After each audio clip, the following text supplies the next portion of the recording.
মা সর্বমঙ্গলা, শ্রীরামকৃষ্ণদেব, মা সারদা দেবী, স্বামী বিবেকানন্দ। পলাশীপাড়া মা সারদা রামকৃষ্ণ আশ্রমের মন্দিরের বিগ্রহ।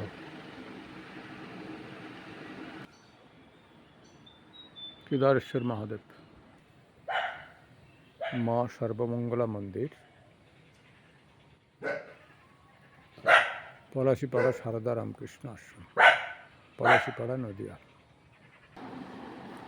ওম স্থাপকায় চ ধর্মস্য সর্বধর্মস্বরূপিণে অবতার বরিষ্ঠায় রামকৃষ্ণ। জয় ঠাকুর, জয় মা, জয় স্বামীজি। প্রায় 4-5 মাস পরে রামকৃষ্ণ কথামৃত 3 দিন হলো, তারপরে আবার প্রোগ্রামের কয়েকটা ছাড়লুম। আজকে রামকৃষ্ণ গল্প কথা, কয়েকটা গল্প বাকি আছে, ওগুলো শেষ করে দিয়ে স্বামী শিষ্য সংবাদ ধরব, ইচ্ছা আছে, অন্য কিছু ধরব। তা আজকে রামকৃষ্ণ গল্প কথা পর্ব 62 হবে। মর্কট বৈরাগ্য। ঠাকুর বৈরাগ্যের অনেকগুলি ভাগ বলেছিলেন, তার ভিতরে একটি মর্কট বৈরাগ্য আছে। সেই সম্পর্কে ঠাকুর একটি গল্প বলছেন। আপনারা এখানে এবং ইউটিউবের মাধ্যমে যারা শ্রবণ করতে ইচ্ছুক বা করছেন, সকলের কল্যাণ কামনা করি। সকলে ভালো থাকুন। সকলকে প্রীতি শুভেচ্ছা, শুভ আশীর্বাদ, গৈরিক অভিনন্দন। আপনারা নিজেরা শ্রবণ করবেন, একটু শেয়ার করবেন, নূতন হলে সাবস্ক্রাইব করবেন, পারলে লাইক করবেন, পছন্দ হলে। জয় শ্রীরামকৃষ্ণ। সংসার আশ্রম শুরু করা যাক। সংসার আশ্রম ভোগের আশ্রম। আর কামিনী কাঞ্চন ভোগ কি আর করবে? সন্দেশ গলা থেকে নেমে গেলে টক কি মিষ্টি মনে থাকে না।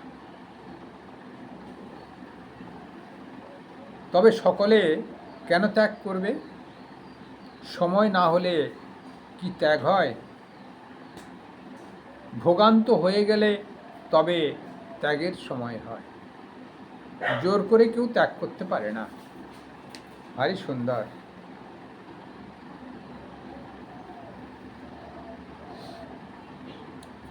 অর্থাৎ মায়ার এত প্রভাব, মহামায়া তার মায়ার জাল এত বেশি বিস্তার করেছেন, মানুষকে বিবেক বৈরাগ্য আসতে দেয় না। অর্থাৎ ঈশ্বরে অনুরাগ, বিষয়ে বিরাগ, জগৎ সংসার অনিত্য,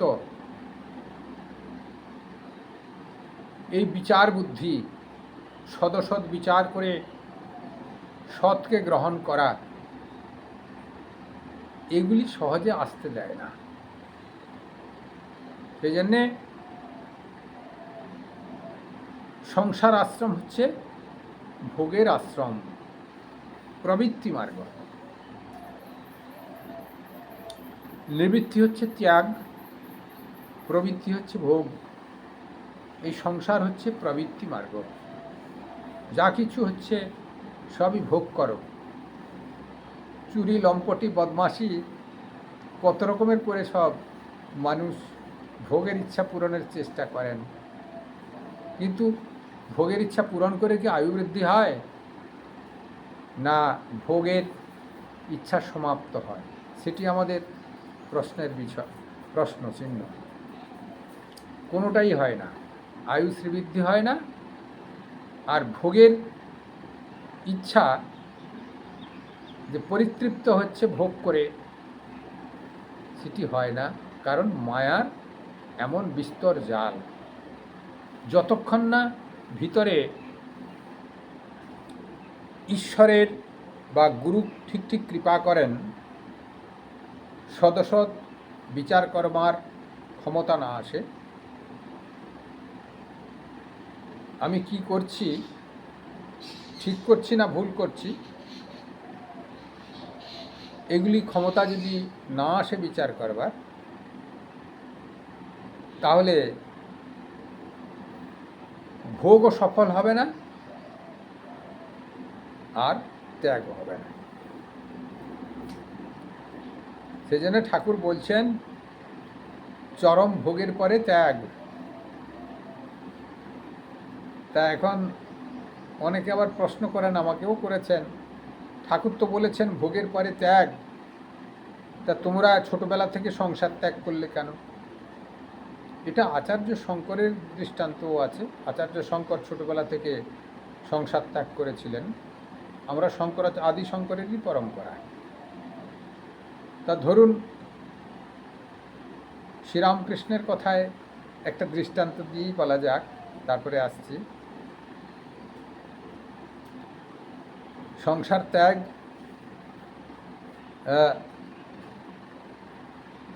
হয় না, আবার হয়। বৈরাগ্য না হলে সংসার ত্যাগ হয় না। বিষয় বিতৃষ্ণা বোধ হবে বা ঈশ্বরের প্রতি আনুগত্য প্রদর্শন বা ভেতরে ঈশ্বরের প্রেরণা জাগবে। তা ওই কাকে ঠোকরানো ফল ঠাকুর সেবায় লাগে না, শ্রীরামকৃষ্ণদেব বলছেন। আম গাছে আম হয়, কাক বসে দিয়ে একটু পাকা হোক যাই হোক ঠক্কর মেরে দিয়ে যায়। সেটা হয়তো পড়েই গেল নিচে, পাকাই বটে, তাকে ঠাকুরকে দেওয়া হবে না। মানুষেরও আজকাল কেটে খাওয়াতে ভয় থাকে, আগে খেত, জার্মযুক্ত হয়ে যায়, বিষক্রিয়া বোধ হয়ে যায়, বোধ হয় মনে মনে, অনেক সময় হয়েও যায়। তাই মানুষও খাওয়া ছেড়ে দিয়েছে পাখি ঠুকরানো ফল। সেই জন্যে জন্মাবার পরে যদি সংসারে ঢোকে, সেটি পাখি ঠুকরানো ফল হয়ে যায়। অর্থাৎ তার ভিতরে কামিনী কাঞ্চনের সে বিষয়াসক্ত ভাবনা সেটি ঢুকে যায়। তাই শ্রীরামকৃষ্ণদেব বলছেন এই ব্রহ্মচর্যের পরে সন্ন্যাসী, যেটি স্বামীজি তার অর্গানাইজেশনে করে গেছেন, স্বামী বিবেকানন্দ রামকৃষ্ণ অর্গানাইজেশনে, তা সেটি ঠাকুরেরই নির্দেশ মতো। তাহলে তার ভোগ হলো কোথায়? ওই তোই প্রশ্ন মেন। হ্যাঁ, সেটি আচার্য শঙ্কর বলেছেন, জন্ম জন্মান্তরে যার শেষ জন্মে ভোগের স্পৃহা শেষ হয়ে গেছে, সে সামনের জন্মে যে জন্মগ্রহণ করবে, তারপরের থেকে ঈশ্বর অনুরাগে ভাবনা নিয়ে জন্মগ্রহণ করবে। তা ভোগের ইচ্ছা তো শেষ হলো। হ্যাঁ, কেউ এই জন্মে ভোগ করে একটু বৈরাগ্য অবলম্বন করে, ভোগ করে আজকাল বৈরাগ্য হয় না। সেই জন্যে বৃদ্ধ বয়সে, প্রসঙ্গক্রমে কেউ একজন জিজ্ঞাসা করছিল সেদিনকে, আমি বললাম যে বৃদ্ধ বয়সে একটু ভোগা ভালো, যাদের বৈরাগ্য কম, সংসারের প্রতি বেশি আকর্ষণ আছে, তাদের একটু ভোগা ভালো। অসুখ বেসুখে একটু ভোগলো, যারা গৃহস্বামী ভুগছে তার অন্যরা তার উপরে বিরক্ত বোধ করলো, বিরক্ত হলো, তখন তার সেই সংসারের প্রতি একটি যে অনিত্য ভাবনা একটু হলেও জাগতে পারে, অন্তরের যে চেতনাবোধ সেটা একটু জেগে যাবে, যা ঈশ্বর বা কোনো আত্মশক্তি কিছু আছে, আমাদের এই শরীরটা সব নয়, বা আত্মীয় স্বজন আমার তেমন একটা সব নয়, এই বোধটুকু আসবে। অর্থাৎ এখনকার দিনে ভোগ করতে করতে ভোগের ইচ্ছা সমাপ্ত হয় না।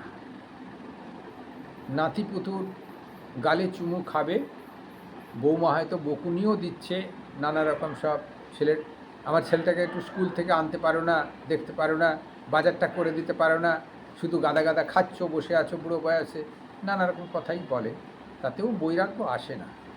সেই জন্যে একটু বৃদ্ধ হয়ে যাওয়ার পরে বিছানাতে কিছুদিন যদি ভোগ হয়, তাতে সংসারের প্রতি বিতৃষ্ণা আসবে।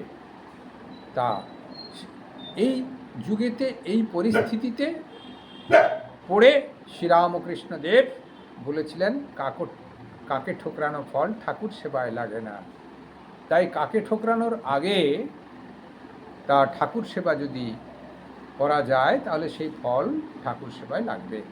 তাই ব্রহ্মচর্যের পরে সন্ন্যাসের ব্যবস্থা রামকৃষ্ণ মঠে। কিন্তু ভোগের পরে ত্যাগ, সেটি কেমন হবে? যদি চরম ভোগ করে কেউ, যেন শ্রীরামকৃষ্ণদেব আরেকটি কথা বলছেন, তোমার যদি খাওয়ার ইচ্ছা থাকে, পেঁয়াজ খাওয়ার ইচ্ছা, পেঁয়াজটা একটু ছোট ছোট করে নিয়ে গালের এদিক ওদিক দেবে, বলবে এর নাম পেঁয়াজ, দিয়ে থু করে ফেলে দিবে। অর্থাৎ পেঁয়াজ খাওয়ার আর দরকার নাই। অর্থাৎ এখানে দৃষ্টান্ত দেওয়া হলো, আক্ষরিক অর্থে পেঁয়াজের কথা নয়, দৃষ্টান্ত স্বরূপ কিছু বাসনা জেগেছে, গালে এদিক ওদিক করলে এর নাম এই জিনিস, তুমি এটা খাওয়ার চেষ্টা করেছিলে বা এটা তোমার ইচ্ছা জেগেছিল, এই তোমার খাওয়া হয়ে গেল, দিয়ে বৈরাগ্য অবলম্বন করতে হবে। কিন্তু এখন সেটা কেউ করছে না, ফলে মানুষ ভোগের লালসায় এত মশগুল হয়ে যায়, ধাক্কাধুক্কি খেলেও ভোগ থেকে ভোগের আকর্ষণ হয়তো কমে যায়, দাঁত ভেঙে গেছে, মাংসটা চিবাতে পারবে না, পেট খারাপ হয়ে গেছে, তা একটু লঙ্কা বাটা তরকারি খেতে পারবে না, কি লিভার নষ্ট হয়ে গেছে, কি অমুক হয়ে গেছে, সুগার বেড়ে গেছে, তা তখন একটু মিষ্টি ফিষ্টি কম খেতে হবে। অর্থাৎ শরীর পঙ্গুত্ববোধ এসেছে,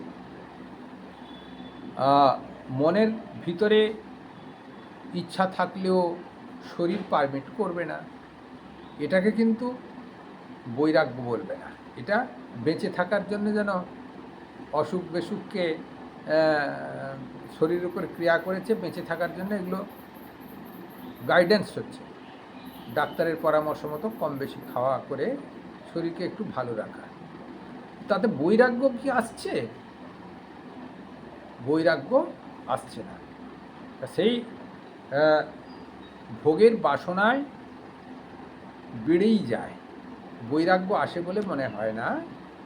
তবে জন্মজন্মান্তরে ঈশ্বরমুখী হতে হতে বৈরাগ্য আসবে।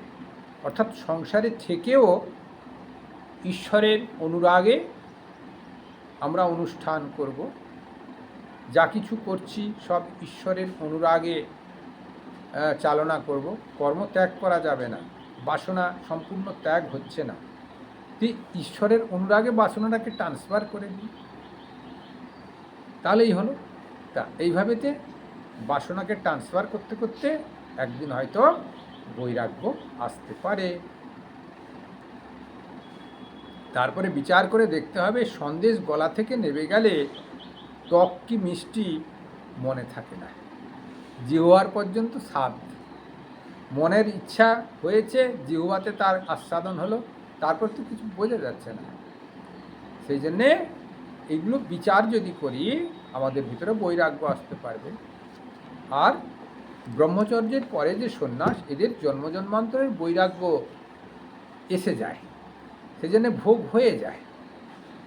মায়ার আকর্ষণে থাকতে থাকতে মায়ার আকর্ষণও কাটতে থাকে ঈশ্বরের অনুপ্রেরণায় বা নিজের চেষ্টায়। তা সেই মায়ার আকর্ষণ যদি এ জন্মে কেটে যায়, সামনে জন্মে সে ঊর্ধ্বগতি লাভ করবে। ভোগ করতে করতে মায়ার ভোগের স্পৃহা অনেক সময় কমে যায়, বৈরাগ্য আসে। সেরকম সাধকদের বিশেষ হয়, সাধারণ মানুষের হয় না। সেই জন্যে বলছেন, জোরপূর্বক কি আর ত্যাগ করা যায়? ঠাকুর বলছেন, সময় না হলে কি ত্যাগ হয়? ভোগান্ত হয়ে গেলে তবে ত্যাগের সময় হয়। জোর করে কেউ ত্যাগ করতে পারে না। তো সে সূক্ষ্ম বাসনা থাকবে। রাজা বনেতে গেলেও গাছপালা গাছগুলো কেটে দিয়ে সেখানে ওই পাকা ঘর বানিয়ে ফেলবে টাকা থাকবে। সেজন্যে মনের যদি বাসনা থাকে অট্টালিকায় থাকবো, স্ত্রী সম্ভোগ করব,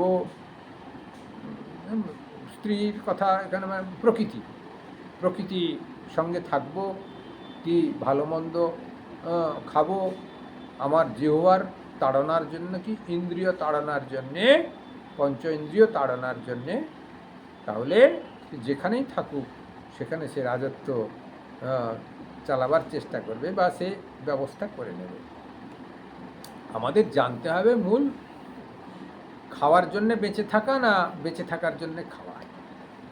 খাওয়ার জন্যে যদি বেঁচে থাকা হয় তাহলে ভালো মন্দ খাওয়ার জন্যেই সে উৎসুক হবে, আর বেঁচে থাকার জন্যে খাওয়া হলে তাহলে তিনি সাধক। জীবন আছে, এই দুটি মধ্যপ্রদেশে না দিলে চলবে না, শরীর থাকবে না, তা মোটামুটি খেলেই হবে। তো আমাদের বেঁচে থাকার জন্য যদি খাওয়া হয় তাহলে ঠিক আছে, খাওয়ার জন্য যদি বাঁচা হয় তাহলে মুশকিল, মহামায়ার আকর্ষণ ছাড়া মুশকিল হবে। এই তবে জোরপূর্বক কিছু করার দরকার নাই, সংসারে থেকেই ভগবানকে স্মরণ মনন করা, সাধন ভজনের চেষ্টা করা, সদ্গুরুর আশ্রয় হয়ে সন্ন্যাসীর কাছ থেকে মন্ত্র দীক্ষা নিয়ে যেমনটি বলে দিয়েছেন তেমনটি সাধন ভজন করা। তিনি গুরু হতে পারবেন না, কিন্তু গুরুর চেলাতে, উপযুক্ত চেলাতে হতে পারবেন। সত্য পথে থেকে সৎভাবে সমাজ থেকে গ্রহণ করে কিছু সমাজ সেবাও করা, তার সঙ্গে নিজেও খুন নিবৃত্তি করা, কি সংসার পালন করা সৎভাবে, তাহলে অসুবিধা কিছু নাই। মহামায়া নিজেই কৃপা করবেন। এ বৈরাগ্যবান আমার সন্তান হয়ে যাবে, সে সন্তান হতে হতে সে নিজের আসনে বসিয়ে দেবেন। যেরকম জমিদার কোনো কর্মচারী ছেলে ঘুরছিল উঠোনেতে, তা জমিদার চেয়ারে বসেছিল, তার মা হয়তো বাসন ফাসন মাজছে করছে, জমিদার হঠাৎ ডেকে ছেলেটিকে বিস্কুট আর চকলেট দিয়ে নিজের কোলে বসিয়ে দিল। তা সে যে বাসন মাজে তার ছেলে কি যোগ্যতা ছিল জমিদারের কোলে বসার? যোগ্যতা ছিল না, কিন্তু জমিদার কখনো কখনো ডেকে বসিয়েও দিতে পারেন। তা সেই জন্যে ভগবানের কৃপা হলে কি না হয়, তিনি কখনো কখনো কোলে বসিয়ে নিতে পারেন, স্বরূপ দর্শন করিয়ে দিতে পারেন। তিনি অহেতুক কৃপা সিন্ধু, হঠাৎ কাউকে কৃপাও করে দেন। তো আমাদের যদি ঈশ্বরের প্রতি মনোভাব একটু থাকে, তিনি হঠাৎ কৃপাও করে দিতে পারেন। একরকম বৈরাগ্য আছে, তাকে বলে মর্কট বৈরাগ্য। হীন বুদ্ধি লোকের ওই বৈরাগ্য হয়।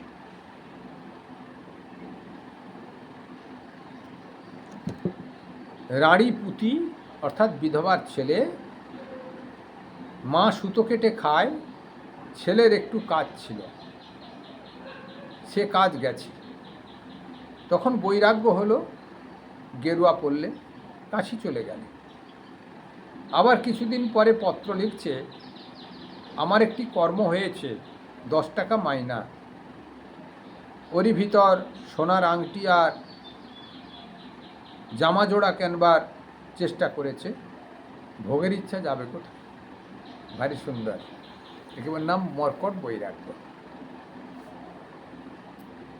অর্থাৎ বৈরাগ্যবান বংশে জন্মগ্রহণ করেনি, সাত্ত্বিক বংশ নয়, সেখানে জন্মগ্রহণ করলে সাধু হওয়া মুশকিল। সাধু হওয়ারও একটি সংস্কার চাই, নিজের যেমন সংস্কার সেরকম এটি পরিবেশের সংস্কার। সবাইকে ব্রাহ্মণ বংশে জন্মগ্রহণ করতে হবে তা নয়, অন্য বংশে হলে হবে, কিন্তু তাদের ভিতরেতে ব্রাহ্মণত্ব গুণ যেগুলো সেই সব থাকা তো চাই। ত্যাগ, তিতিক্ষা, সমমর্যাদা দেওয়ার মানুষকে, বিবেক, বৈরাগ্য, এগুলো ব্রাহ্মণের ভিতরে, এগুলা গুণ। আক্ষরিক অর্থে ব্রাহ্মণ না হলেও যে কোনো সম্প্রদায়ের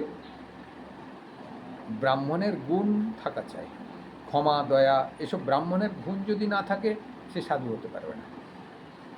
ব্রাহ্মণ হতে হবে না, ব্রাহ্মণের গুণটা নিতে হবে, পয়তা লাগাতে হবে না, কিন্তু ব্রাহ্মণের যে গুণ শাস্ত্র বর্ণনা করেছে, গীতাতেও পাবেন, সেই গুণগুলো যদি ভিতরে না জাগ্রত হয় তার বৈরাগ্য আসবে না। ব্রাহ্মণের পরে তো বৈরাগ্য আসবে, ব্রাহ্মণ পর্যন্ত অন্যান্য গুণগুলোকে কেটে কেটে ব্রাহ্মণের গুণে উন্নীত হতে হবে। তা সেই তারপর সে সাধু হওয়ার একটা যোগ্যতা অর্জন করতে পারে। কিন্তু সেই সংস্কার ভালো নাই, রাঁড়িপুতি অর্থাৎ অকর্মণ্য বিধবার ছেলে, মা সুতো কেটে খায় কি পরের বাড়িতে কাজ করে, ছেলেটা একটু ছোট ছোট কাজ কিছু করছিল, হঠাৎ কাজ ছেড়ে গেছে, তখন তার বৈরাগ্য হলো। ওটাকে বৈরাগ্য বলে না, এটাকে কি বলে, সংসারে অসুবিধা, তাই চল যাবো গা, এরকম।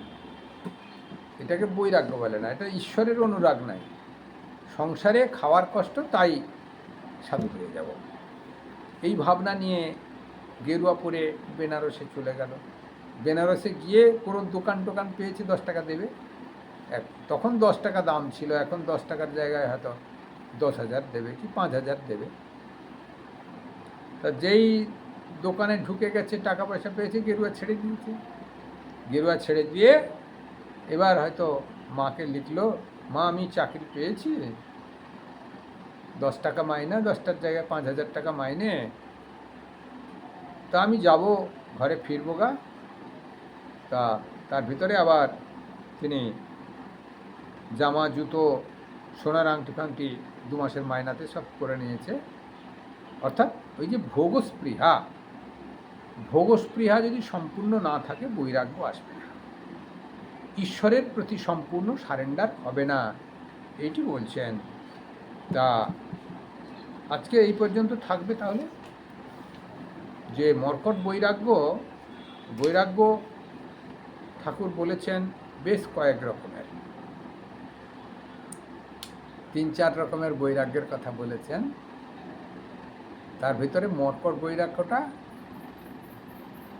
এটা লাস্ট এবং স্বল্প সময় মাত্র থাকে, অর্থাৎ বৈরাগ্যের ভিতরে এটা পড়ে না, মর্কট সন্ন্যাস অর্থাৎ মর্কট বৈরাগ্য।